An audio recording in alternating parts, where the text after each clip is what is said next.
This program is brought to you by thepodcastfactory.com. I know the whole kind of cliche is making money while you sleep, but literally because of the time zone, I'm in the UK when most people are watching my webinar, I'm actually asleep. So those sales come in during my sleep. Hi, my name is Igor Kheifets, and this is The List Building Lifestyle, the only podcast which delivers cutting-edge conversion strategies from the online trenches straight to your earbuds. Download the transcript of today's episode and all future episodes at listbuildinglifestyleshow.com. I also invite you to grab a free copy of the Wealthy List Builder Survival Guide at listbuildinglifestyleshow.com/survival.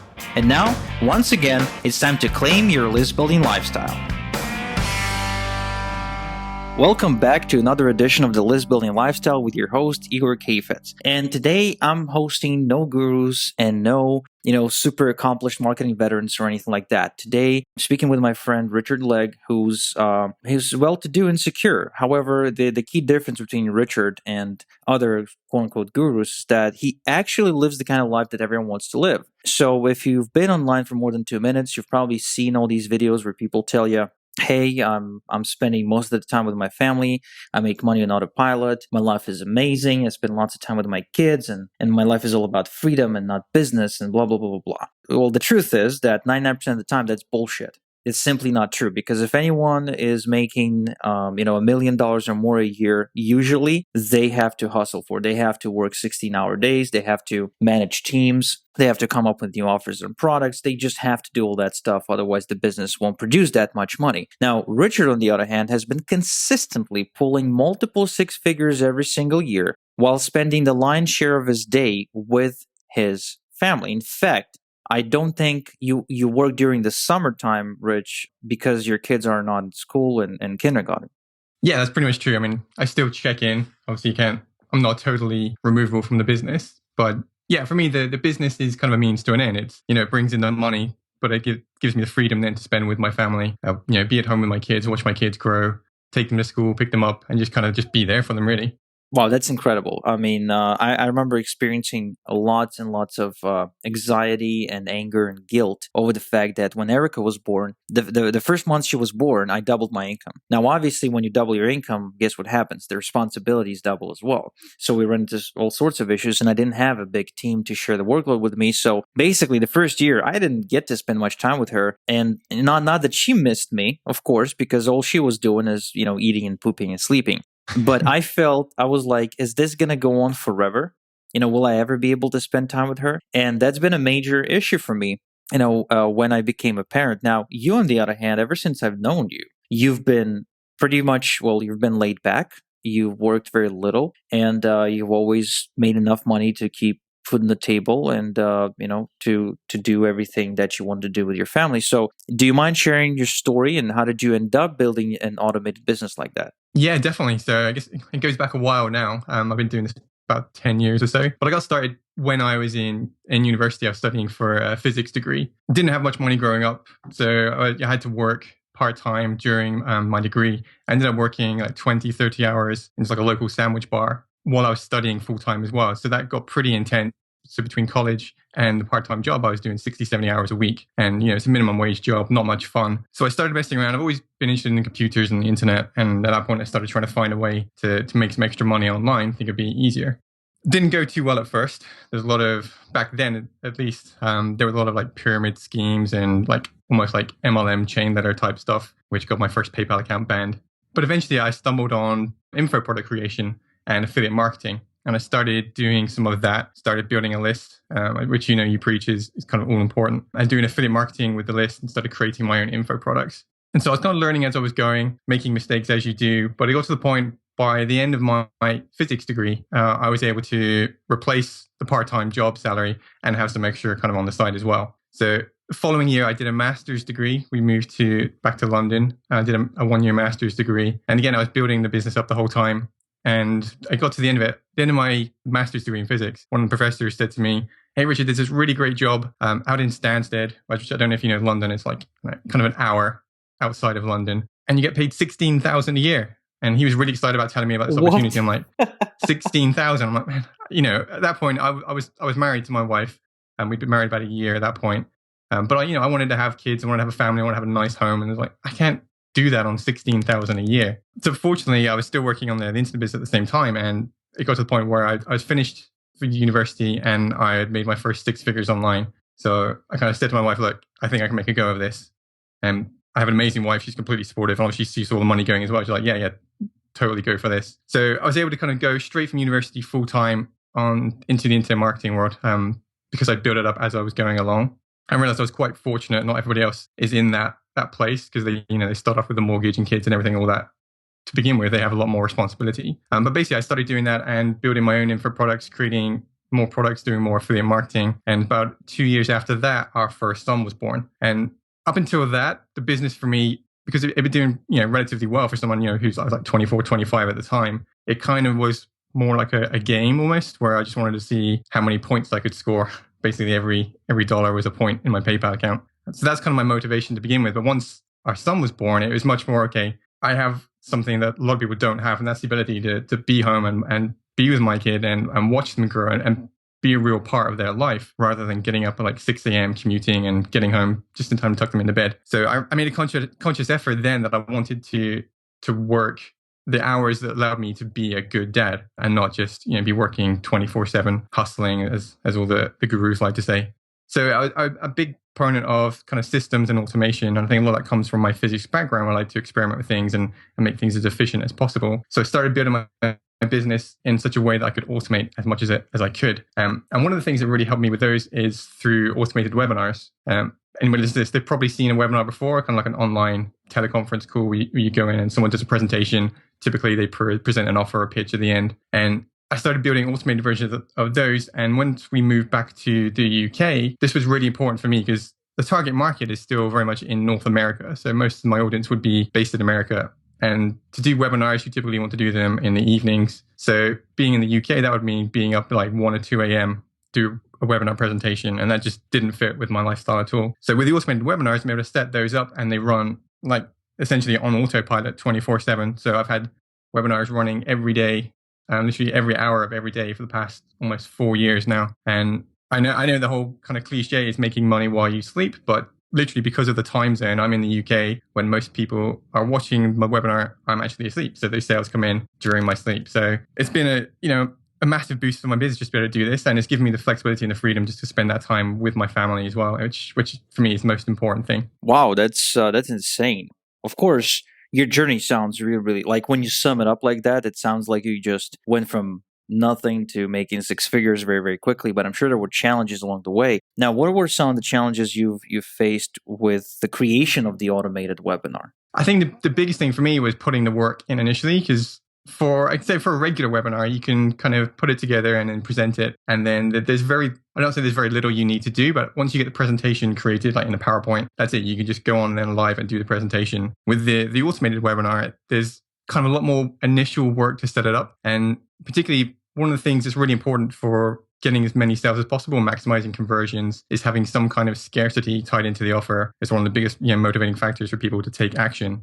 So, but because this webinar is running every day, it's not like a real live webinar where I can say, okay, this comes down Sunday night at midnight and that's it. And then with a live webinar, you can do that because it's Sunday night, you can flip the switch and it's done. But with a webinar, it's running 24/7. So I didn't want to mislead people by putting in false scarcity, just some random countdown timer that resets. So there was a lot of work that went in to make sure that not only was the presentation good, but that the offer it offered genuine scarcity, so that I could make that offer with the scarcity and it was real. So everything is set up so that each lead goes through. They have basically their own unique deadline. So if they go through it on a Monday, the deadline could be on a Thursday. If someone else goes through it on a Tuesday, the deadline could be on a Friday. So there's a lot more work to set up, but I feel I'm more comfortable basically knowing I can sleep well at night.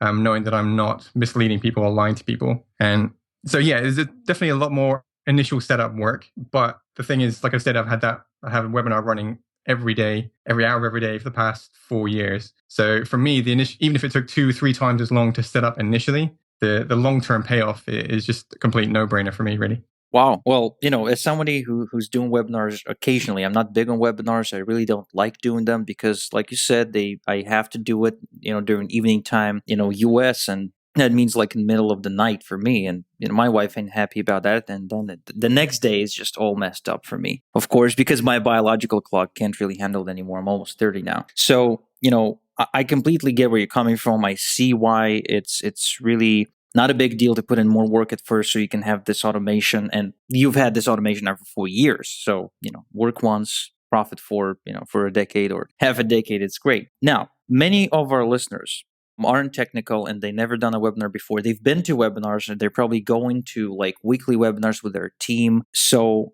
do you mind sharing what are some of the bigger pitfalls for a beginner when it comes to webinar? What have you stumbled into, and what were some of the challenges you had to overcome when you were setting it up? I think just getting to grips with the technology can be tricky if you're not used to it. When I first started out, there was the one I used was a product called Evergreen Business System, which has been kind of superseded by EverWebinar, and there's other ones like Stealth Seminar too. But that one, it was built by a programmer, so it was very, very in depth and it was very thorough. But that also meant there was a lot of moving parts to it.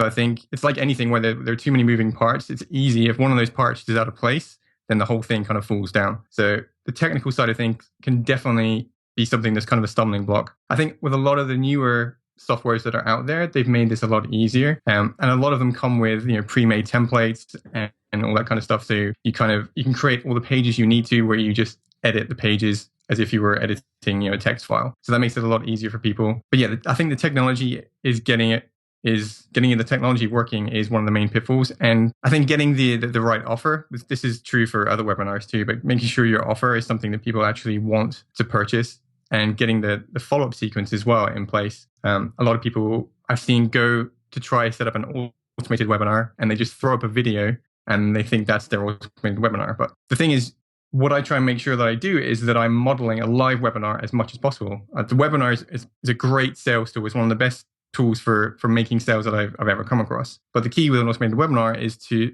make it work in the same way as a live webinar if you want to get the same kind of results. So you still want to make it an event-based webinar, so people are they're anticipating being able to attend the webinar. You want to make sure there's a solid follow-up sequence in place with actual real scarcity to it. So even once they've finished the webinar, not everybody's going to buy it on the webinar. A lot of the buyers will come through the replay sequence and the kind of the closing sequence. So you want to make sure you have all that in place too. So that can be quite daunting when you're first starting out. And to be honest, the webinar I have now, it's not something that worked as well as it does today. Initially, it's something that's evolved and I've kind of built onto it and just improved it over time.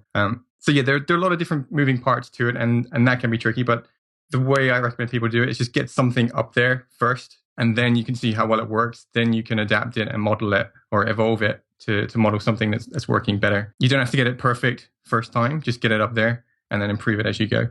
Well, there's a few things you mentioned which I want to circle back to because they're of really, really tremendous value. First off, you said that the webinar won't work without scarcity, and that's the one element you couldn't ignore, and you had to make it work in an organic way, in an ethical way, in an honest way, in order for the offer to convert, right? Yeah.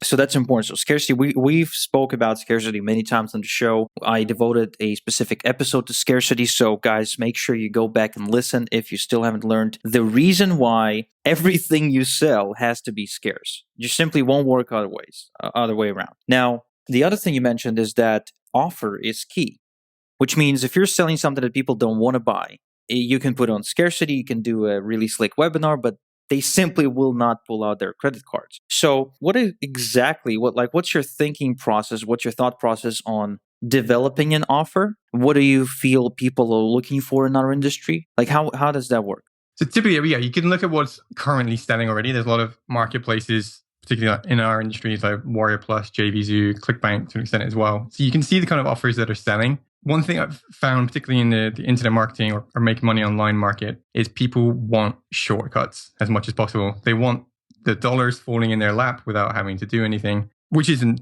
possible, but you can kind of make things easier. So they don't want necessarily do all the work themselves. So the main offer that we sell is a done for you service. So where we take something that we've built and it's already proven to work, and then we kind of give them something that they can use themselves to work. And one of the best ways to find out what people are looking for as well is to survey them.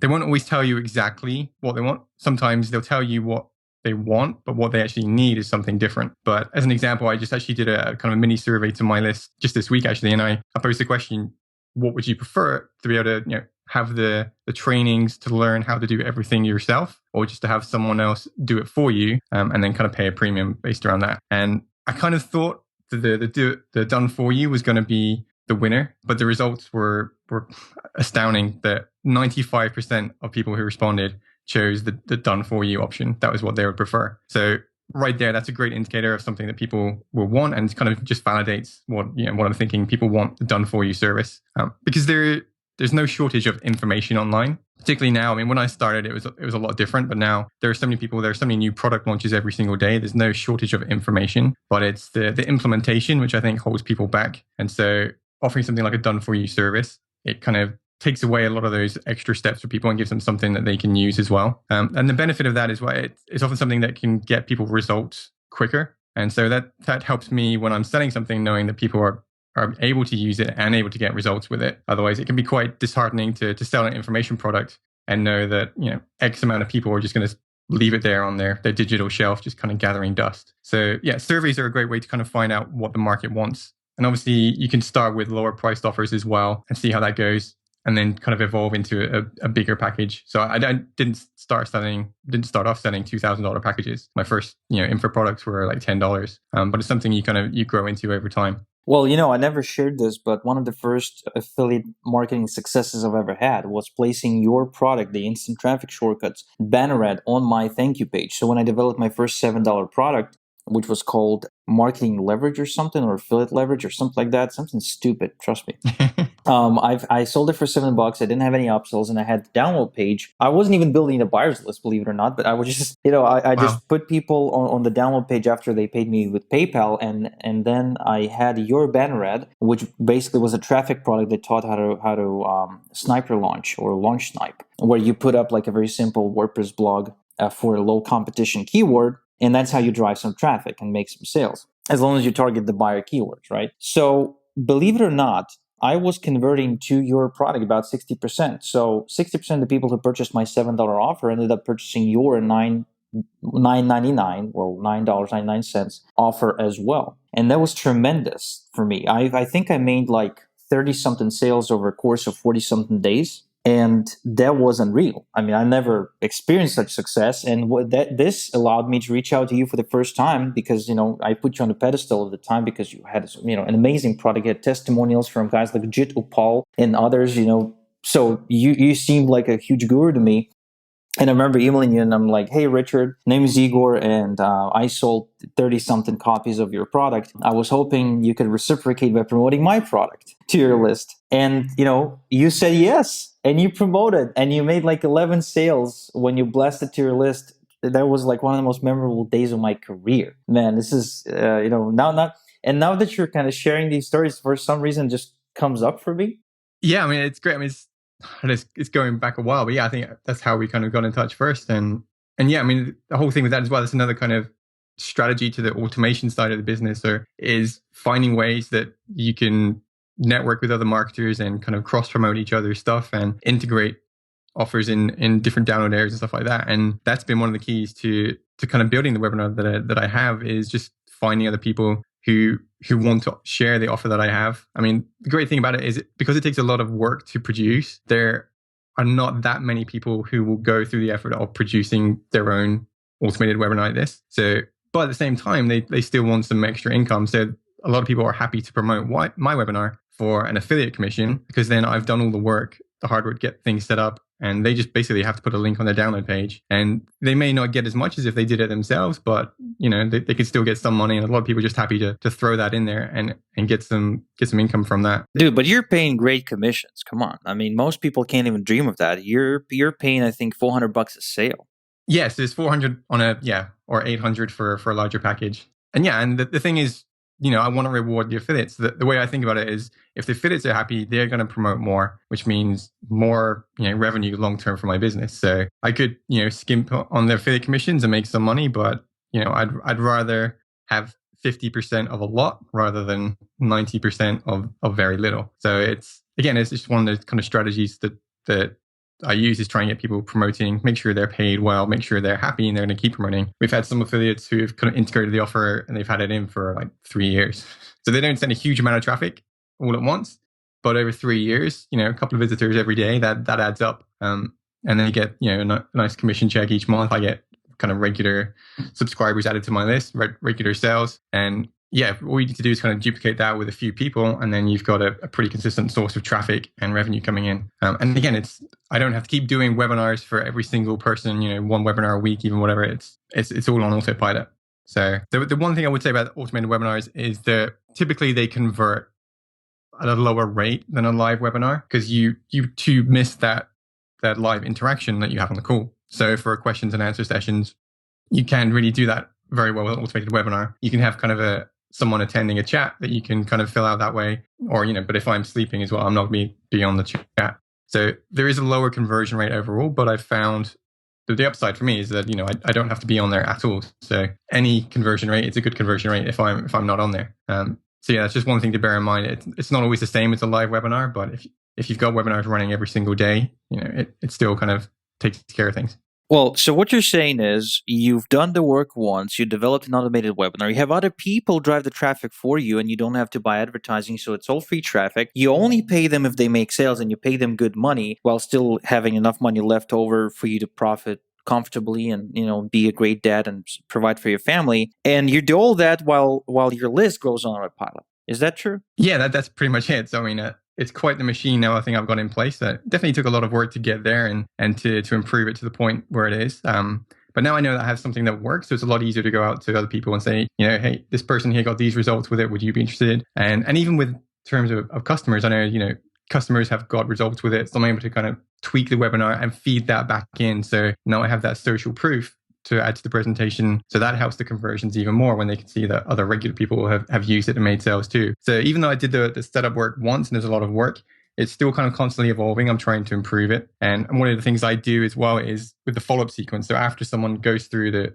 main webinar sequence, the whole sequence can take up to about 7 days, depending on kind of when they register for the webinar. After that, I have the list of subscribers. Majority of them won't have purchased a $2,000 package, but that doesn't mean they wouldn't be interested in something else. So I spend my time now kind of building out the follow-up sequence with other relevant offers and create them in an automated way as well, and make sure that those offers have the same kind of scarcity. So if you've ever seen kind of the product launch model, so Jeff Walker made that kind of famous, where you have a week-long launch period between pre-launch, live, and closing.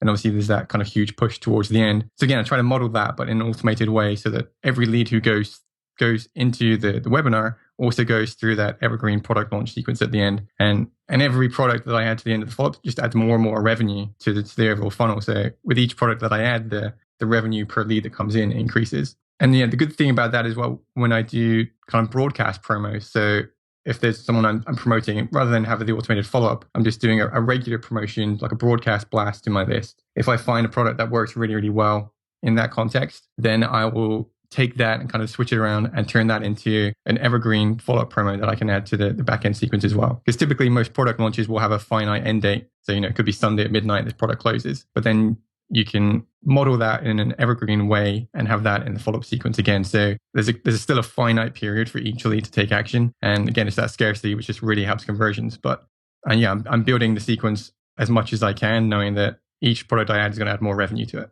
Wow. So I want to go back a little bit. You mentioned something, and that is that having your own offer, having your own product, having something that you're selling allowed you to create the leverage by approaching other people and offering commission in exchange for promoting it.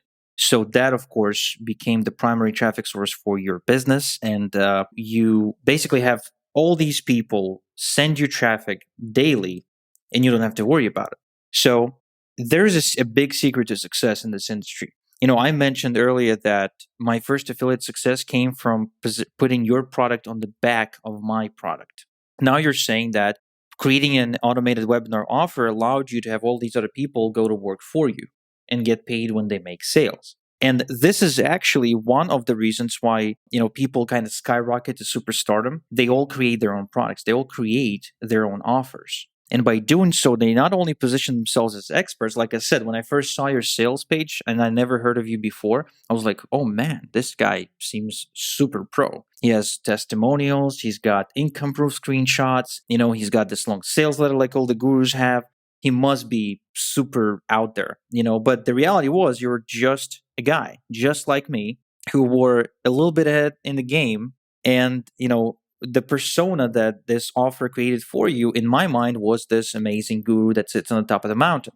So one of the biggest secrets that I feel you guys should walk away with from this call is the fact that if you create your own offers, if you create an offer, even just one offer, and you can put it in the marketplace and people can find it, you instantly raise yourself head and shoulders above the crowd of people that try to sell something, like to just push business opportunities or try to sign you up into an MLM program. You become an expert. You become somebody who is qualified enough to charge money for what they got to say. Yeah, you get that instant authority and credibility. And I think as well, people are just starting out, they think, well, what do I know? But I think the truth is, if you've been online for any amount of time, you already know more than people who are just starting out. So there's definitely some knowledge you can share. But even if you feel you don't have the knowledge that you can put into a product and package together, one of the easiest ways of doing it is just interview other experts. And then you naturally get that kind of expert by association. I know there's quite a few people who have done that. They've taken, maybe 5 to 10 different marketers. They've interviewed them on their specialty. And then just by being associated with them, they kind of, some of that credibility rubs off on them. And obviously then it's their product, they're packaging it, they're putting their face and name on the sales page. And then that's one of the easiest products you can create. And it's very, very, not time intensive at all. It's very easy to create. And you're basically leveraging other people's expertise to help raise your own profile. So yeah, there's definitely no reason why somebody can't come out with a product. It obviously takes some work, but I think that, this day and age, it's so easy to come out with a product and build a presence online compared to even 10 years ago. It's a lot more difficult, especially with the technology. So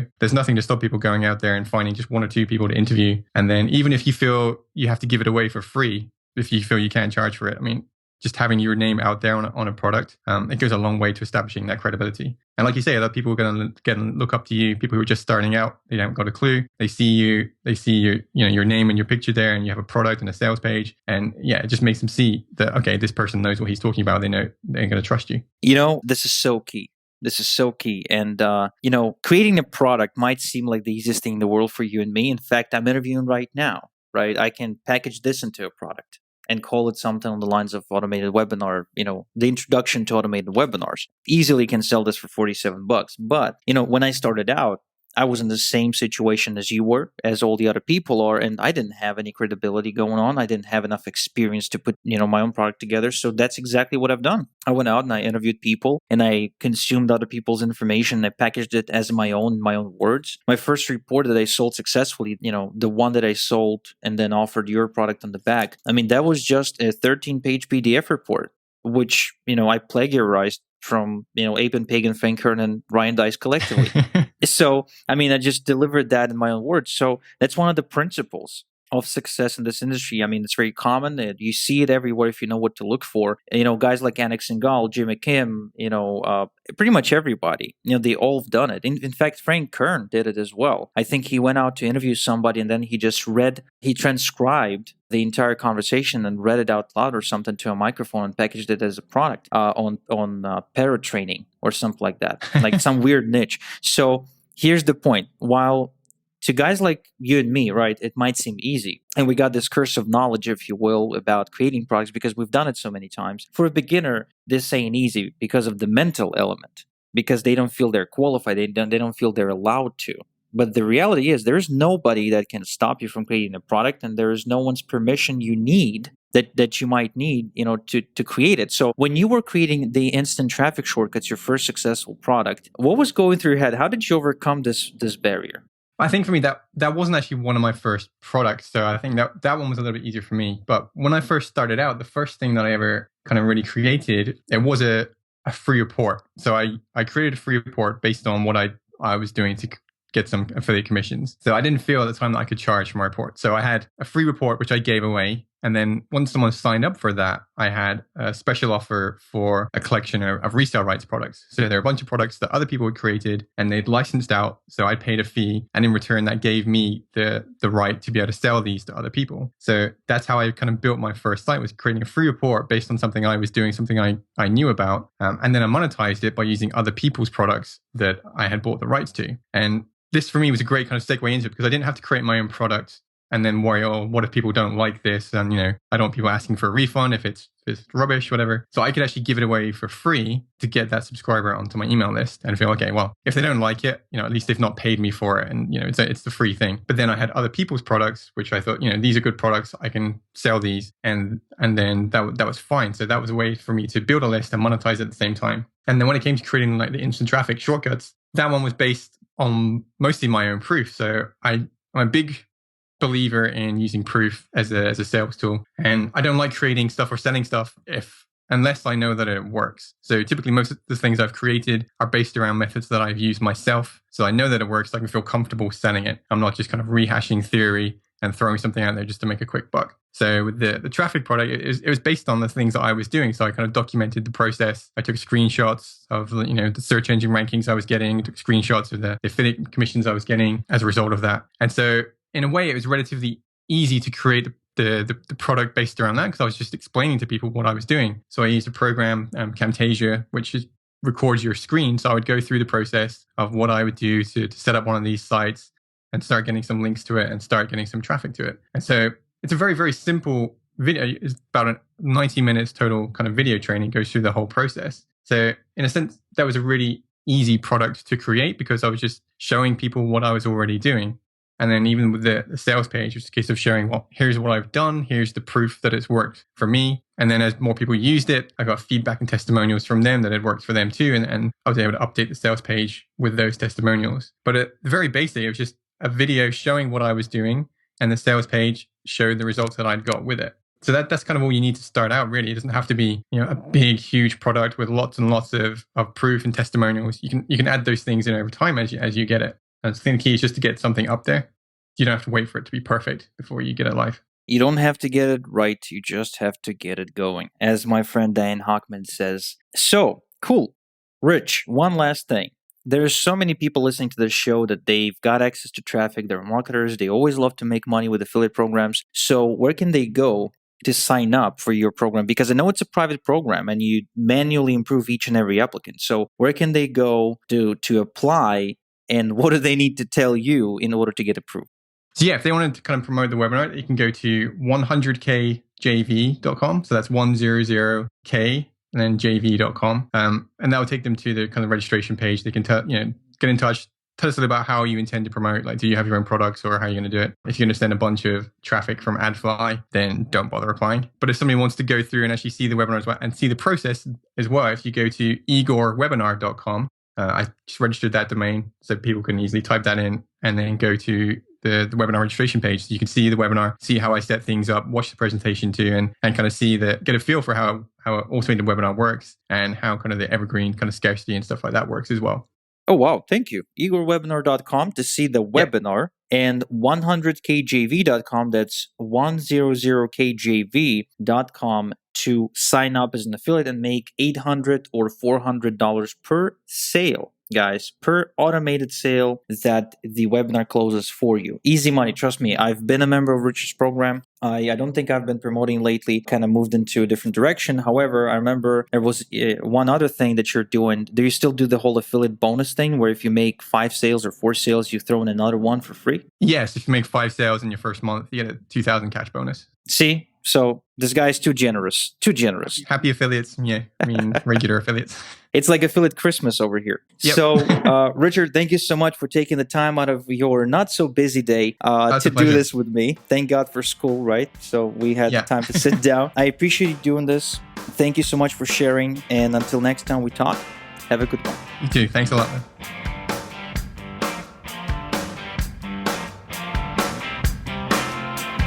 Thank you for listening to The List Building Lifestyle. Make sure to subscribe on iTunes or Google Play to never miss an episode. Because who knows, just one conversion tactic we share on the show might double your list and double your business. Download the transcript of today's episode and all future episodes at listbuildinglifestyleshow.com. And don't forget to claim your complimentary copy of the Wealthy List Builder Survival Guide at listbuildinglifestyleshow.com/survival. This is Igor Kheifets, and until next time we talk, have a good one.